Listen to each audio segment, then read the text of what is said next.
All right. Today I want to welcome, I'm going to say this wrong, Mauricio Berber. And he is an immigrant from Mexico. He is the American success story. He's moved to the United States, founded 3 successful companies. He is passionate about philanthropy and being involved in the community. In 2005, he founded the Sagrada and here's where my Spanish is not good, but Esperanza Project, and expanded that passion in 2010 when he co-founded RMJ Humanities. It's a nonprofit organization that provides scholarships to underprivileged students. Mauricio believes he is a product of mentorship, and he believes in paying it forward. And that's what we're going to have him talk about today here on Leaders and Legacies, is what he's learned in the process. Mauricio, welcome. Thank you. Pleasure to be here. I appreciate the opportunity. Always good to talk to another Texan. I moved here from somewhere else. Most people, most people who are not from Texas think I'm from North Carolina. People from North Carolina are horrified by that fact. But it's been delightful living here in Texas. You're in Houston? Houston, Texas. Former Californian. Former Californian. Recovering, okay. As I like to say. Well, because you shared briefly a story with me about, having goop following you in the desert. And that's a interesting visual because of all the things I'd expect to follow me in the desert. I wouldn't expect it to be goop, and I don't consider Houston desert. So you were a banker. You were a banker, and you had a goal to do what as a banker? Well, by almost not getting hired as a teller at the beginning, they said I talked too much, go figure. Then they said that I had to be very careful. I then saw that the youngest manager, I think of the state actually, was 25, and I happen to know the guy. And so I was like, I'm going to set it 24. I want to beat that. And through the vision boards and, just hitting it hard, I was able to hit that by age 21, being the youngest manager in the state for that bank. Wow. So moss doesn't grow under your feet. I like to stay mobile and move around. So here you are, you're like beating records, setting records in the banking industry. I mean, just for perspective, when I was 21, I was in the Marine Corps, light and farts, and you're a bank manager. I mean, that's pretty amazing. And so you were on a good trajectory. And at some point you decided to start crawling under garbage trucks. Yes. Yeah. Best decision of my life, actually. It sounds crazy. We're going to clip that. That's definitely going to go out. Decided to get under a garbage truck. Best decision of my life. Why was it the best decision? Okay, well, I was not only the youngest manager, I had just bought my first house, and coming from Mexico, where our homes were like, dirt floors, little shacks. And we lived in a 1,300 square foot home in my parents' house, going to this, 2,700 square foot on a lake home was like, whoa, cloud 9, right? Amazing, comfortable, beautiful, suit up every day. And then the proposition between my business partner, who's today we've been business partners for 20 years, says there's a need, and we're gonna have, if you're in, let's jump. So decided to jump, but it was scary because it's like, we're going to go from this really cushy lifestyle to going under trash trucks in the middle of the desert where it's like 95 degrees in the middle of the night. Yeah, it was not fun. Well, wait a minute. So banking to under trash trucks, how do you get paid crawling under trash trucks? What were you doing? We were actually installing cameras. So back then, remember, but 2006, not only is there kind of the bubble getting ready to burst, but there were trash trucks literally killing people. You see it on the news all the time. They're backing up, even though they have those beeping, people tend to tune them out, and the drivers couldn't see. So they ended up killing a few people in San Diego. And we're like, that's fixable. And if we get into the business of selling cameras, then we can avoid that. We can help that, solve that problem. And so it's like, well, who's going to do the work? we are. So take the suits off, go onto these trash trucks, start installing, which we knew nothing about. Fortunately, we had like a guide to show us how to install these. But man, there's no smell that you will forever remember than the smell of goop in the middle of the heat. Yeah, very fun. Wow. So you're like another Mike Rove, dirty jobs. Yeah, basically, it was pretty dirty. And I specifically remember, if I share this real quick, we were covered like dirt, like dark. I mean, we were black after, and we went to a Denny's that, like, I think it was like 3 a.m., right? And we walk in and people are looking at us like, can we help you? We looked pretty rough. We smelled pretty rough. Going into the bathroom, we're washing, and the sinks are just turning black. I mean, it's so much stuff on us. And we'll never forget those days, because it was also making us think to ourselves, did we make the right decision? We went from glamour to this. And so, yeah, best decision ever, because it led us to this, where we are today. Well, and there's another little hidden nugget in there. So you walk in that Denny's and people look at you and they immediately start making assumptions and judgments and what have you. And little did they know that you're in the process of saving lives. Yeah, it's the beginning of the beginning. Yes, exactly. But yeah. Yeah. I mean, that's pretty amazing. Now, you said you were doing this in the desert. Which desert? It was near the Palm Springs area. Okay. We were doing this company called Burtech. And yeah, I'll never forget that area, that name. Yeah. First one, they were the ones that gave us the first shot. I actually am grateful for it, because they were like, sure, let's do it. And let's start making our public safe. And so I was like, cool, let's do it. What was unique about them where they were the ones to give you the first shot? Well, they were the ones that took our call. They were the ones that entertained the idea of being safer versus have proactive versus reactive, right? Let's not be on the news and have our name be the front line, the headline. Let's try to avoid killing people. And they had the budget. They said, we're open to technology, and then they opened the door for us. Wow. Yeah. And how many phone calls? So they took your call. How many people before them did not take your call? A lot. One of the things, I think that was a blessing, right? That, like you say, there's a nugget there.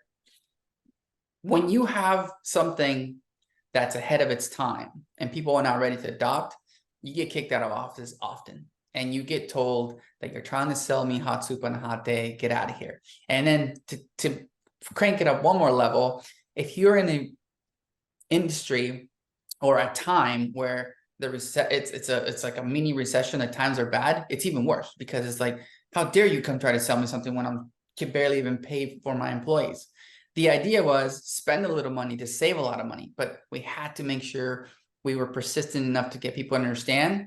And then when we did, we had to then take that and tell other folks, who else do you know that we can help? But it was painful. Well, and one of the problems, or one of the things I think a lot of people discover as they're going through that process, is the messaging they start with is not the messaging they end with. You probably discovered the way you were wording it just wasn't resonating. What did you learn in that process? Exactly that. What are we saying, and how are we approaching this? Is it a fear-based approach? Is it an educational-based approach? Like, how do we go into it? And who are we talking to? Are we talking to the decision makers? Are we talking to the fleet guys? And often we learn, actually what we learned there is the fleet guys would buy into the product, but the ones that really made the decision were the C-level folks, right? So we had to start calling them to get their blessing, to then be able to get the fleet manager to open their arms and say, okay, we're open to it. Because if you went straight to the fleet manager, it was like, go away. That's another task. That's another job. That's another thing I got to do. It's another thing I have to push up to spend for, and I don't want to do that. So yeah, I think you're absolutely right. There's so much learning that goes on when you attack a certain vertical, certain industry, where you can over time learn to fine tune that messaging and then be able to get that relationship. So how long did it take to get from the first call to somebody saying yes to that place in Palm Springs or near Palm Springs? It's going to sound horrible. It was months. And then to actually even go from to even make money, it took us 2 years. 2 years to actually like profit. It was Wow. painful. So what did you guys do for money and food for those 2 years? Okay, so long story short, we exhausted our 401k, our savings. We were literally down to fumes on what we could afford. But for me, being young and kind of like not understanding, I was taught very early on by a lady named Dee Wells. I'll never forget her. She was like, she brought the concept of 401k, which, you know, when you're 19, 20, you're like, I get more money, I spend more money. But she was basically saying, hey, you should think about this 401k, which you put money aside. And in my mind, this is going to sound super crazy. In my mind, all of my friends, because I was hanging out with more so not, I won't say the rough crowd, but it's all I had in my area, right? That's my influence. That's who I grew up with. But almost everyone was either getting into situation where they got a girl pregnant, or they had gone to jail, or, you know, or just did something stupid. And in my mind, I was like, what if I pretend like I made that mistake and I got a girl pregnant? I'll just start a little baby fund, and I called it Little Bertha. If I would have had a baby, we're at Little Bertha, and I just contribute to Little Bertha's birthday. And that's how I started my 401k. And then it helped me to stay alive for those 2 years that were just crucially painful. Oh my goodness. You know, when you were talking, it reminds me of the Offspring song, The Kids Aren't All Right. Are you familiar with that song? Offspring, no, not. Oh, yeah. But it just talks about, you know, you were talking about people growing up and they were, you know, getting girls pregnant or going to jail or different things like that. And that's what the song's about, and just the tragedy of all that. And how miraculous, how wonderful that you came up with a plan to kind of escape that cycle. Yeah. It's just, random thought. My mind works kind of interesting, but it worked. I mean, it allowed us to have that runway.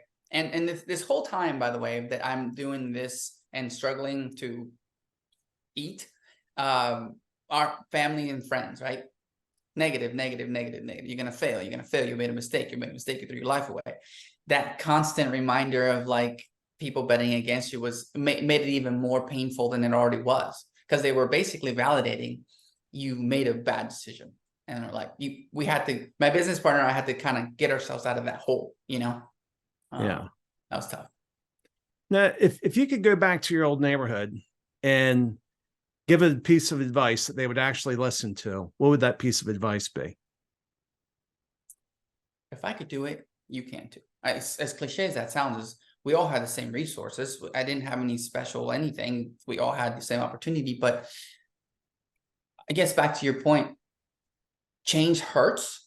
And that's I think the biggest killer in that circle, or any circle, I think, where they don't want to change what they have. It's comfortable. I like this. This is fine. I'll stay here. And then 10 years later, they're still there. So change hurts, work through the pain, and then it'll be so rewarding. I think that's a message I would send. Wow, that's a powerful message. And change does hurt.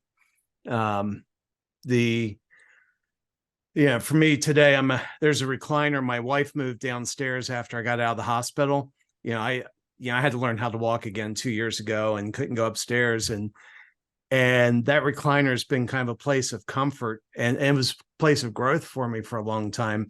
But I realize it's now a boat anchor, and it's too easy to get in that and relax and fall asleep. And I'm like, I need to move that back upstairs and move on. Change hurts. It's painful. It's uncomfortable. Yeah.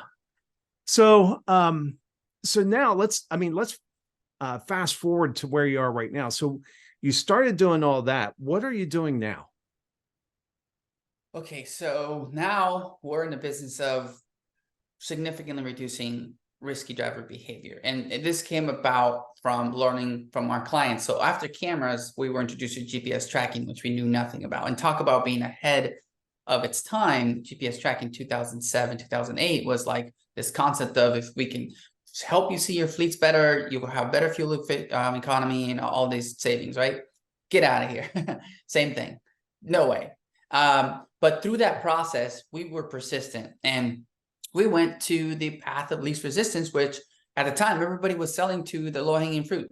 the plumbers, the electricians, those types of fleets. We decided we don't want to go in there. We want to stand out. So we went after the water districts, and that's where we made our name in the water world. We blew that business up.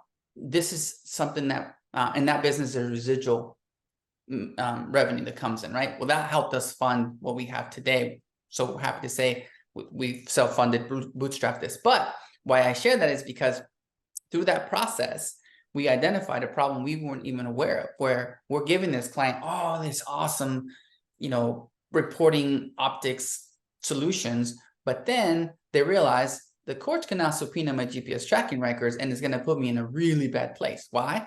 Because if they pull Craig's driving records for the last 90 days, they're going to be able to see that Craig was speeding, hard braking, doing all these crazy things. And what they're going to do is they're going to paint a pretty picture in front of the jury saying, oh my gosh, Mauricio was willfully negligent. He put profits over people. The data was there. He didn't pay attention to it. And instead, he focused on revenue generating tasks. Then they tell the jury, they put him into this fight or flight state. We should teach Mauricio and this evil corporation a lesson. And instead of 10 million, let's do 80 million. And the jury eats it up because they want to teach that evil corporation lesson. And that's what's contributed to the 1,000% increase in nuclear verdicts over the last 3 years. So to answer your question, sorry, long story short, we have automated that process to flip that case on its head. Our training is short, digestible, 3 to 5 minutes. It goes specifically to the behavior of the driver based on the risk tolerance of the fleet. And therefore, the corporation can prove they're proactively making that driver better every single day. And when they go to court in the same situation, they can now produce all these reports and documentation that says they were proactively making that driver better. So okay, so let me recap this, make sure I got this right. So you put technology in vehicles, in fleet vehicles, that actively monitors drivers. Before they have an accident, you detect bad driving behavior, and you send them specific training based on the behavior that you're detecting. that's Wow. exactly. Yeah. And the genius I think you just brought out was, instead of the objection you were handling was it was a liability. You flipped that on its head and said, no, we're going to turn this into a strength, showing that the corporation has been proactive in trying to reduce accidents. And so therefore no award should be granted. Actually, the award should be a pat on the back for trying to be a good citizen. Exactly. It takes that villain away from the corporation. And in most, I think, all of the cases we've seen, the risk literally just starts to drop, because what happens when you hold drivers accountable, even if it's short, painful little courses, they pay attention. And the best part is they talk to each other. And now they go, hey, our company is serious about safety. And it changes the whole dynamic. One thing that we found through this process, something we never even expected, is through interviewing fleet managers, we asked, what keeps you from training your drivers? And there was a number of things, but primarily was, I don't want my words to be used against me. I also don't want to upset a driver by bringing him in 3 times a week to tell him that he's driving like a knucklehead, and then he's going to want to go somewhere else. I now lose a driver, I lose productivity, and I have to go spend all this money to retrain a new one. So all of these different things were happening. When you put a system in place that doesn't see race, gender, anything else, right? Age, anything like that, and you give them just these short digestible courses that shows them that they have to be accountable, it just completely changes their mind on how to do things. So we're very excited about what it's doing overall. And a great example of this is, we traditionally work with unions in different states through these water districts. At first, unions would be like, GPS, you're evil, go away, you're trying to, big brother on my drivers. But today they're saying, come on in, because you are making our drivers safer. And we know they're all being treated equitably because there's no specific person training these guys. It's a phone call saying, hey, Craig, you have a training past due. Make sure you get that done before it's past due. That's it. It's simple. Yeah. So in the course of this, I mean, what a fascinating life you've lived, and what an interesting journey. What have you learned about leadership in this journey? A lot. Leadership. So there's 2 ways to lead, where you tell people, and this is kind of why we left corporate America. It was like, this is how we do it, and there's no way to deviate from this, right? And you don't have any employee buy-in. And we actually, our biggest incentive going into our own business was to change that, to be able to say, hey, if you have ideas, there's no such thing as a dumb idea. Let's hear it out and have you buy into the company so that we could all grow together as a team. And so I think there's a big difference between leaders who, just are dictators versus leaders who actually lead by example. And for us, I've had that stick into my head very well, where it's they're team members. They're not your employees. They're not you have to fit in the box. We've taken the approach of kind of like the Southwest, right? Versus like the United. If it's not in this box, don't have any leeway. But on the Southwest, if we don't lose money and if it makes the customer happy, let's do it, right? So that type of mindset. Mm-hmm. Well, what's a time where you feel like you're kind of a white knuckled moment where you feel like your leadership was put to the test? So comfort, right? We built this business, built it strong, and we have all this amazing revenue coming through. And we had to make a decision. Do we stay in this comfort zone, which we knew, because we like to look ahead, that the business itself as a reseller model is eventually going to die, and it's headed that direction, because what happened to the cell phone industry is going to happen to the telematics industry and all these other products, right? The margin gets shrunk, it becomes free, and basically you lose your business model starts to suffer. So we were like, we can stay in this comfort zone and continue to, put on all this money and save it, maybe spend it, or we can start investing into a new venture where we own the technology. We have the patent. This is us, but it's going to require for us to take that cushion, comfortable money and invest it ourselves. And that was like, that was a decision. It was hard. Do we build this, even though we know nothing about coding, right? Yeah. Or do we stay here in this comfort zone and then just kind of ride this to the sunset? And that was one of those things where we decided to invest in a product we believed that would change lives and really, truly add value to the industry, put in all our money. And it was almost like we went back, right? It was like back to the starving days of like, now we got to make it. So we're crazy in that way, but I think it's exciting. It was a good risk that paid off. Wow. Excellent. And just such a powerful story. I keep getting nervous when I say it. Mauricio. I'm sorry, my Spanish is no good. But how do people, so your company is Predictive Coach, how do people get in touch with you? Well, we have a number of ways. Our website, of course, and in LinkedIn. I'm very active on LinkedIn. People can look me up, Mauricio Berber, LinkedIn. There's also a landing page there they can look at if they want to see videos or case studies. But yeah, LinkedIn is probably the best way to do it. Okay.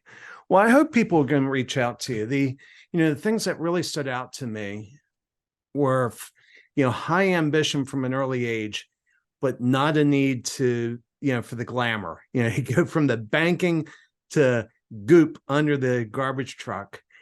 But the other thing that just really stands out is I hear this continuous drive to make lives better. You saw people dying that didn't need to die. What an honorable drive that's guided your life. Thank you for being on Leaders and Legacies. Thank you for the opportunity. Appreciate you.